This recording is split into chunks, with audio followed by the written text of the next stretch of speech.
I've heard it hundreds of times from candidates who say in the middle of a campaign, man, I really wish I knew blank.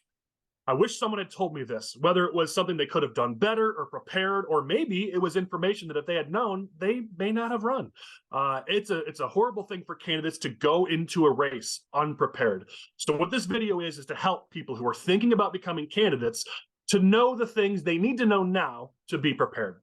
I've got with me a special guest, Robert Arnakis from the Leadership Institute. Robert heads up the grassroots training division for LI. He's gone across the country for decades training candidates and activists.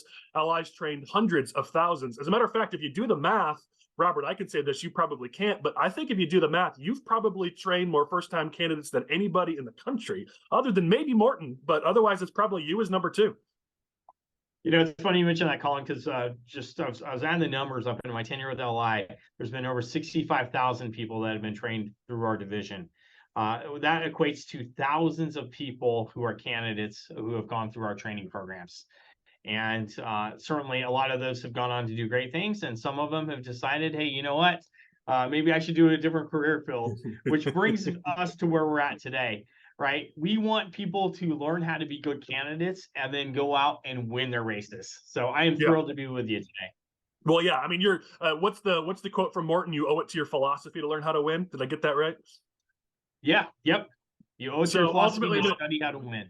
Now, for us, I mean, you're hurting your cause if you're not prepared for this. Let's start there. I don't want to talk anybody out of running, but if you're going to do this, you got to know what you're in for. So this isn't meant to be doom and gloom, but let's start there, because if you get in a race, you put in resources, people get behind you, and then you find out you can't do this. Oftentimes, that's a wasted seat, a wasted district for us, that cycle. We won't be able to win it anymore. And so you got to know that you're ready for this before getting in. What are things on the bad side, if you will, the tough parts about this that people should know right now before considering this, Robert?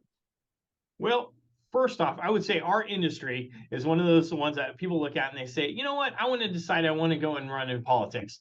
And that's tremendous, but they don't put enough stake in what we do and how we do it. Right? We have people who are former business owners. We have people who are doctors. We have people who have had highly successful careers decide they want to get into politics. And one of the first things that they need to understand is just because you're successful in one field doesn't mean you'll be successful in another. I often use the analogy that just because I know how to drive a car doesn't mean that I can go in and sit into an F1 car and be a successful driver, right? There are certain skill sets that are needed. Certainly, I can learn how to operate the gear shift and do different things, but it's a process. And so first off, you have to come in with some humility, right? Understand what you don't know and understand what you need to know. Yeah, and I always say it's the worst thing you'll ever do and the best thing you'll ever do all at once. And we'll talk about the good in a second, but right now on the bad, I mean, you're going to have to do some things that are extremely difficult. We're talking about fundraising. Raising money is one of the hardest things to do in life, let alone in politics. And I'd say 8 out of 10 candidates end up not putting in the work on fundraising and then losing as a result. Robert, on your end, what should they know about fundraising that if you're going to run, you better be ready to sign up for X? Well, I'll talk about fundraising in just one second. Let me back up a little bit. First, you should realize that is the moment you become a candidate is the moment that your life stops to exist as you know it, right? Because now you have to do things like fundraising. Now you have to do things like go to events and talk to people that you've never met before. And so your schedule is not your own, number one. And then you get to do the stuff that's not fun, like fundraising, right? We always joke around that as we become adults and we grow up, we don't want to ask people for things. We don't want to ask for money. We kind of create our own path. And then we put you into politics and we say, hey, you know what? You need to go and talk to people you don't know and ask them for money. And people at this stage in their lives usually hate that because it feels like begging. Right. And so that is a very difficult skill set. It is one that can be taught. It is one that can be overcome. And then, frankly, you can be very successful in it. But you have to understand that it's a process. And no, you're not begging people for money. You're giving them an opportunity to participate. Yeah. And LI has some great trainings and there's resources on how to be good at these things. And I agree, fundraising isn't the worst thing in the world if you know how to do it and you approach it right. But for most candidates, they dread it. I know another thing that candidates will dread is just the grind, the workload. I mean, ultimately, you've got your actual life, your real life, but then you got to be up at 6 a.m. at a train station. You're up out shaking hands, knocking on doors. You're going to evening events. It's a physically grueling process, right? Absolutely. Look, we all get older, we get a little bigger. We've known each other for decades now. And it's one of those things that the moment you decide to be a candidate is the moment you should get your butt on a treadmill, right? Because you're going to be doing a lot of walking if you're doing this thing right. You're going to be spending time out in the blazing heat in summer and the freezing cold in the winter. So get yourself some good clothes, get yourself acclimated to doing the long, hard work that is a campaign. We're talking, some days 15, 20 hours, in fact, if you're doing things correctly. So your time, again, is not your own. And that's one of those things with your family. You have to reach a good point before you even announce, guys, I'm in this to win. And so that means sometimes I'm going to have to prioritize other things over you, or even your business. If you're a small business owner, you're going to have to find somebody to come in and backfill what you normally would do. And so it is one of those things that is very hard to pull apart, but understanding that if you're going to put your name on that ballot, if you're going to go ahead and run it, you need to do it with everything you have. Yeah, a friend of mine was a member of Congress for a few cycles, and just the most wonderful man that you've ever known. A good family man who really cared about his kids, and he prioritized his family and his kids over everything. And in life, that's something I love. I want to see, especially fathers who are there for their family. But when you sign up to run for office, that's the challenge: is you're going to have to agree to miss some of those kids' birthday parties, those recitals, those baseball games. It's awful. It means you're going to be a worse father or mother. But you're choosing to put country or state or community ahead of those things for a small period of time, which is what our founding fathers intended, was for people to take time away from their actual lives to go serve and then go back to life. And so you are making that conscious choice to not be around for those things for a short period of time. It's awful, it's rough, but you have to do that. Well, and I would even say for maybe a long period of time, because you got to get through the campaign, you got to win, right? But then you become elected. And for a lot of our folks, they're municipal races, right? This is maybe not even a full-time job for them. And so all of a sudden they have their day-to-day lives, their day-to-day expectations, their businesses, etc. And then on top of it, they have what they've agreed to run for and what they got elected on. And even members of Congress, right? Those guys they're working 20-hour days. And so it doesn't stop through the campaign process. It becomes a lifestyle. And it's one you can adapt and adjust to, but your time all of a sudden isn't your own. You are now officially a public servant. Yeah. That member of Congress I mentioned, he lost because he just wasn't able to put the campaign high enough, and he ended up losing a red district to a Democrat. So I mean, you have to do this. Last thing I'll say on this sort of bad side before we get into some of the good stuff is the mental aspect of this. I've met some people. As a matter of fact, just a couple of weeks ago, I met a guy who wants to run. He's like, I'm strong, I'm tough, I got this. And I was like, yeah, but you got to understand there's a mental side of this that is so difficult, because these campaigns, they get personal, especially local campaigns. The races for Congress, for governor, for Senate, they might get a little personal, but local races, because it's a local community, get so personal and sometimes nasty. And it's not just hard on you, it's hard on your family, on your spouse, on your kids, your extended family, your friends. They're going to see this. They're going to see you going through this. Mentally, it's way more difficult than it is physically. Yeah. It is one of those things that it becomes a natural inclination for us that when we are attacked, we want to fight back. Yep. One of the skill sets that we teach in politics is know when to fight, know when to just not even address an issue, right? And so as you run for office, everything becomes personal. We joke around that, our candidates lose 20 IQ points because it becomes all about them. It becomes about their reputation. It becomes about their family. It becomes about their integrity.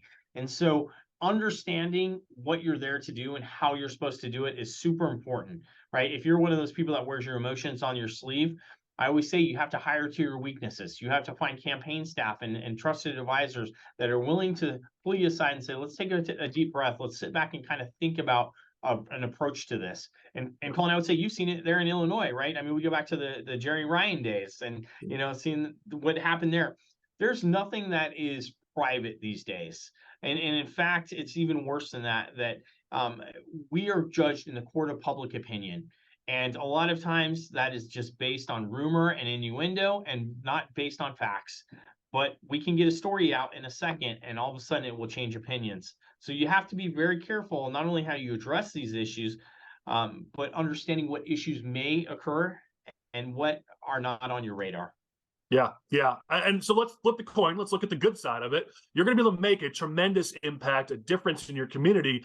So you've got to be ready for that. You've got to be somebody who's equipped to lead, somebody who can, when given that opportunity, can make a difference, because you're now an ambassador for the conservative cause, the conservative movement. If you ran, let's say, in a partisan race, maybe you're a Republican, you're now an ambassador for your party. If given the opportunity to lead, you're going to need to be able to be ready to go and lead. So you can do great things, but make sure you're ready to do great things if given that opportunity.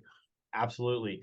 You and I have chosen to make a career out of politics, and we've been doing this for decades. And I fundamentally believe one of the reasons that we are friends is because we are still idealists at heart, right? We believe that we believe in the good in America, but we believe in the individuals and how they can make a great difference to make our communities better. And so when I look at our candidates and I look at the people that work with them, some of my best friends have came out of that pool of people, right? Because they are out there, they're fighting for the common good. They're building relationships that are for the common good. But more importantly than the relationships, they're putting in place policies that will supersede their term in office, that will have lasting impacts. I take Leader McConnell in the Senate, or Minority Leader McConnell, I should say. One of the things Should be the leader, but yeah.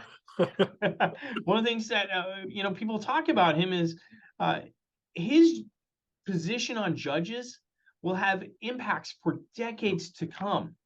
And that's on a national level. We have people who are running for city council. We have people that are running for school boards. The impact of their term in office will have lasting impacts for hundreds and thousands, if not tens of thousands of kids and constituents across the country. And for me, that is extremely powerful. And that leaves a legacy of the good that can be done through politics and good policy. Yeah, one of my favorite quotes is a John Adams quote where it says, public business must be done by someone. If wise men refuse, others will not. Basically, someone's going to be in that office. That office you're looking to maybe run for, someone's going to serve there. And if you don't decide to do it, someone else might decide to run for it who isn't as honest or trustworthy or has your integrity. I mean, someone's going to be in that seat. We'd rather it be someone who's going to serve with integrity. So it's certainly a worthwhile endeavor. You just got to make sure that you're ready for the grueling process of both running and then for serving, because you're setting yourself up to be at a higher standard. Someone's going to look to make you fall. Someone on your side of the aisle, someone on the other side of the aisle. You're going to be in the crosshairs. You've got to be ready for that level of public scrutiny, which is the next thing I want to go to, Robert, which is if you decide to run for office, right now you're not a candidate. Right now is when you need to be putting things in place to be ready if this is something you want to do. That public persona, because we're in 2023 as we record this video, everything's online. Older generations got to grow up without Facebook, without everything being somewhere online. If you're running for office, more than likely you have a digital footprint. And before you announce, now is the time to investigate that footprint and clean it up, make changes if you have to, right? Wouldn't that be a smart thing to do now, Robert? Yeah, absolutely. You're 100% correct that you cannot hide the things that you have done in the past, right? This Watergate mindset where things are locked away in a filing cabinet and maybe people will never see the light of day, right? That doesn't exist. Everyone has digital footprints, and you can find out so much information on people. I have known people in the industry who have been fired for inappropriate tweets that they sent decades previously, or down to a decade previously. We've all seen these mistakes that people make, right? And it's one thing to make the mistake, but it's another thing to not understand that it's a mistake, and it's another thing to not even have a plan to address it if and when it does come out. And so you're absolutely right. When you look at people's social media, when you look at their digital footprints, when you look at the comments and quotes and things that they've said, understand it will all come out. And if it does come out, what do we do? I famously have talked about the George Bush example when he first ran in 2000 and his DUI, right? And what happened when you saw that was the campaign was slow to respond. My guess is that Karl Rove knew about the DUI. My guess is the president definitely knew about the DUI, but they didn't have a plan to extract themselves. And that is one of the things that when you hire campaign professionals, when you hire the right people, when you surround yourself with the right people, they know who you are. They know your great strengths and they know your weaknesses. And they know how to talk to you about those weaknesses and how to address them if they become public. Yeah, yeah. So clean up what you can. Be prepared for what you can't clean up, and be prepared even for those things you do clean up, because the internet's forever. Even if you delete a tweet, it's going to be out there somewhere. So it's good to clean it up. It's good to get rid of it now, so at least it's harder to find. But someone's going to come across it at some point. So be prepared for it. Be ready. That's your digital footprint. You should also, on the good side, think about what you want people to see. So it's not just clean it up. We call this SEO, search engine optimization. When somebody Googles your name, because that's how they're going to find information about you. They're going to Google you. What do you see? What are those things you see in that first page? You should be intentional about that now. There should be good bios. On the image search, there should be good photos that show up of you. I know of a candidate who didn't do this cleanup, and when you Googled him, first 7 or 8 photos were of him drunk or with half-clad women. That's what we're showing up of him when you Google image search this guy, and that's dogged him his entire political career as a result. So it's not just clean up the bad, but it's also set yourself up for good things to show up at the top of the search results when people look you up. Any other advice on that kind of thing, Robert, that you want to add? Yeah, I think it's a mentality that we talk to our candidates about, right? One of our good friends, Angela Faulkner, talks about this. When I say your name, Collin Corbett, comma, what do you want people to think after the comment or comma? Do you want them to think that Collin is a award-winning political strategist who has run over 800 races and has done amazingly successful things? Or do you want them to think Collin Corbett, the chess player, the Star Wars enthusiast, the world traveler, right? What do you want people to think? What's the image that you are painting about yourself, right? And is that a good image or is it a bad image? And a lot of times, this is why we surround ourselves with what we call our kitchen cabinet, right? Who are those people who know you inside and out and who are objective enough to tell you you're doing a great job, but let's think about when people Google image your name, what are they going to see? Yeah, yeah. So it's ironic because when I first started in politics, there was a Collin Corbett with just one L who was out there. And whenever you searched for Collin Corbett, he came up first, and he was out of the UK, and he made decorative jock straps. And there were images of these things with feathers and sequins, and that's what came up when you searched me. I spent years pushing him down to page 3 or 4 because that was a ridiculous thing.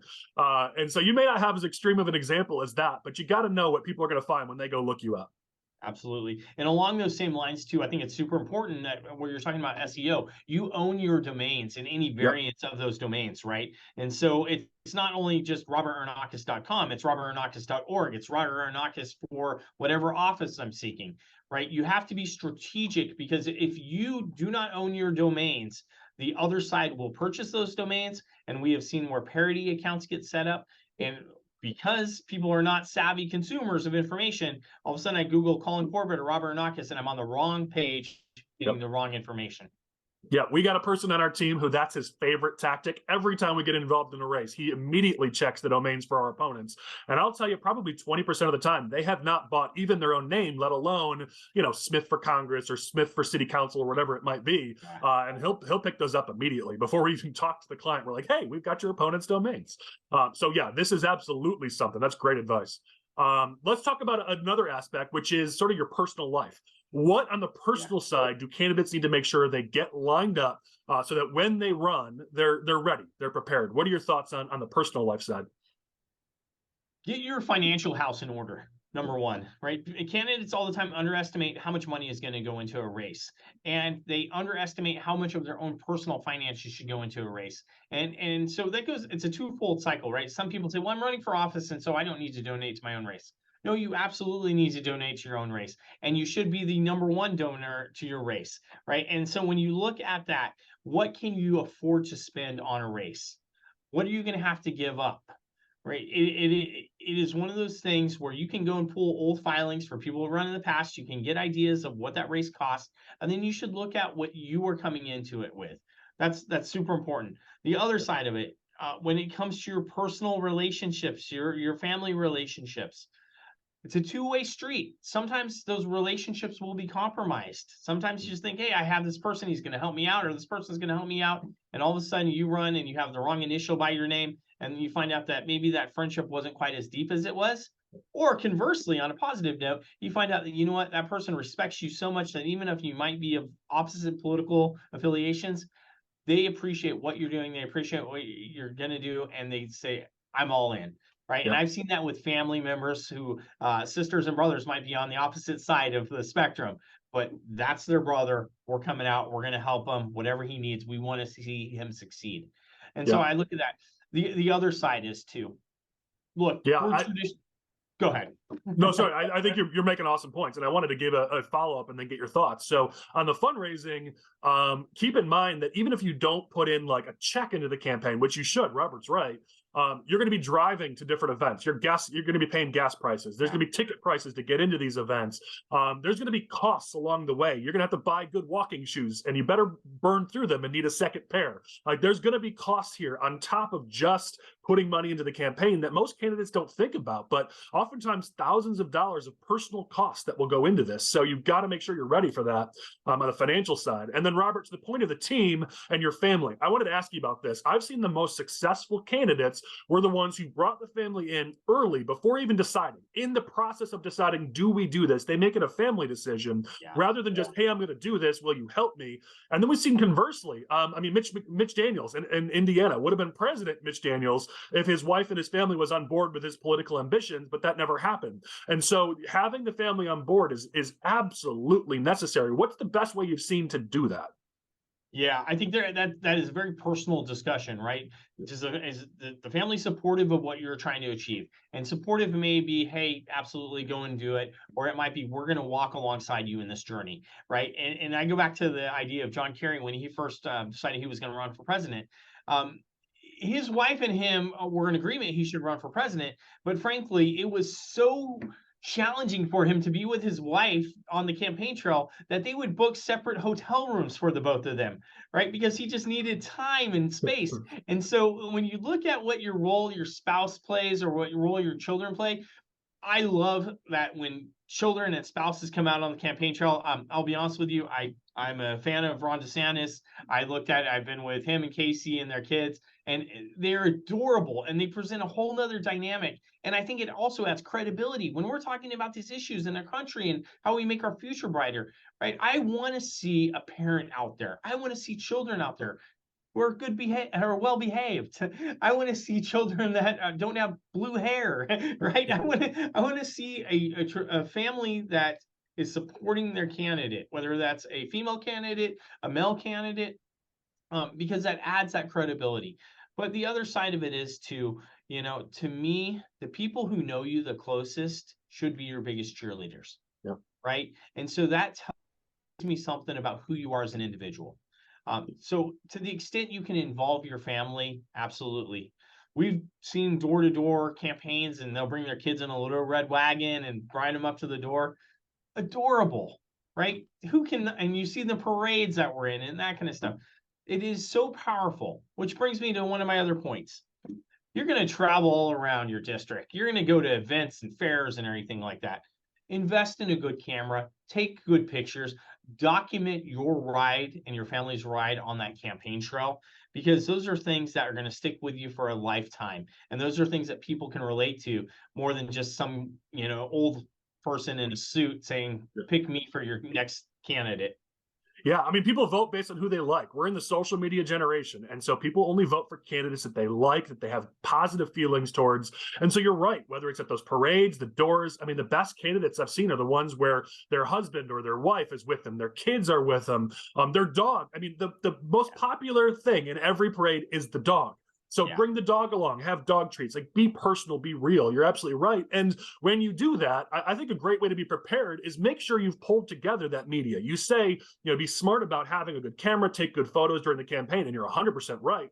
I would suggest, since you're not running yet, thinking about pull all that stuff together now. Photos of the family, things that you've done, get your bio details ready to go, your family history, your story. When did your grandparents or great-grandparents or great-great-grandparents come to this country? Pull all those details together now, because when you run, you're going to want those visuals, those personal anecdotes, those personal stories to be able to share, and you're going to be too busy to pull those when you're on the campaign trail. So pull those together now so you have them ready to share. Absolutely. The other thing we tell our candidates too is, you should have at least 50 people that are in your, I'm going to be old here, so in your Rolodex, on your contact list with your phone, right? Who that you can call up right now and say, hey, I'm going to run for office. would you contribute to my race? And their answer is going to be absolutely. What do you need? Yep. Right. Yeah. That is, We call that the master list. Pull together a list of people and that list had better be a bare minimum of 50 people. Yeah, I couldn't agree more.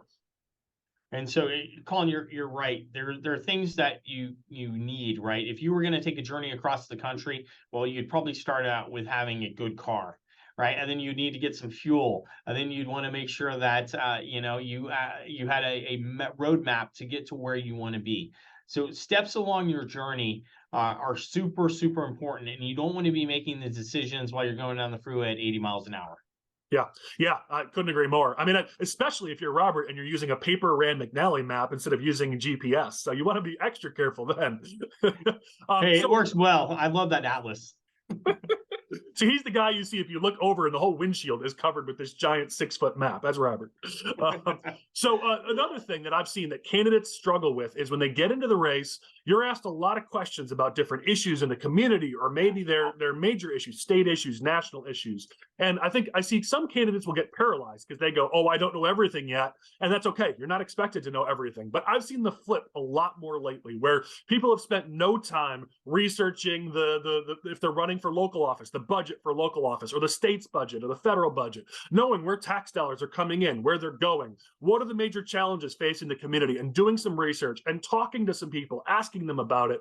If you're not on the ballot now is your time to prepare for some of those issues, so that when you do run, you don't look like an empty suit. You actually know something about what you're running for, right? Yeah.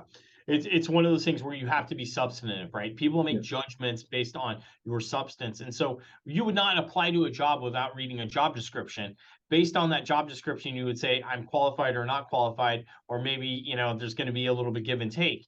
But all the time in politics, people decide that they're going to apply for a job without knowing what the job skills and job requirements are. And so when you're doing your preparation for office, if you're a municipal candidate, if you are a statewide candidate, if you're a congressional candidate, you need to understand what that job description is. You need to understand the issues that you are able to affect with that job. And it's one of those things I've seen it all the time. If you were running for city council, you should not have an opinion publicly on Obamacare. That's not a decision that's necessarily made at the local level, right? That's at the federal level. But what you should have a good grasp on is what the local budget is for your city council, where the money is going, what issues are relevant to that population. And so you have to beef up on policy, but you shouldn't be a laundry list. You shouldn't feel like you have to know everything under the sun just because you're running for office. And if you don't know the answer to something, excuse me, if you don't know the answer to something, be truthful and be honest. I'm learning a lot about this position as I go along the campaign trail. You bring up a really good point. Let me do my research into this, and I'd be happy to get back to you on it. Yep. People love honesty, and people love transparency. Again, you're not going to know everything, but you should be informed about a lot of things. Yeah. And we're getting to the end of this. I want to respect Robert's time. He's very busy, but a couple more quick things I wanted to hit on. Because you haven't announced yet, your bio isn't public yet. And so now is the time. And we'd rather have you, have done X for 10 years instead of 3 months. But still, now's the time where you could beef up that resume a little bit. Are there community organizations that you could get involved with? A local Lions Club, JC's, Chamber of Commerce. Have you maybe stopped going to church? And now's the time to maybe decide to start going back. So you could list that, because people do tend to like that, especially in primaries or in conservative areas. What are the things that you could do now to start to build up that resume a little bit stronger, so when it is a bio, once it's public, but now's your chance to work to beef that up a little bit. Are there other things, Robert, on the bio side that people should think about strengthening now before they go public? Yeah. So you and I do politics for a career. The older I've got, the more I found out I like hanging out with normal people. Normal people do not obsess about everything political. Normal people are balanced in where they spend their time and energy. And so when we come out and we start talking about things that we're passionate about, I want to see that this person is normal. I want to see that they are engaged in a lot of different things that tell me that they're a part of the community in which they live. So don't run for school board if you haven't served on the PTA. For instance, don't tell me you're passionate about the economy in your town if you haven't been involved in the Chamber of Commerce. Look at the areas that you're running in your platform and the areas that you will have control over, and make sure that you're politically involved. Don't tell me you're a great father and family man when you're pulling in 90-hour weeks and your family hasn't seen you in 2 years. Yep. You Yep. know, I want to see that you are what you say you are.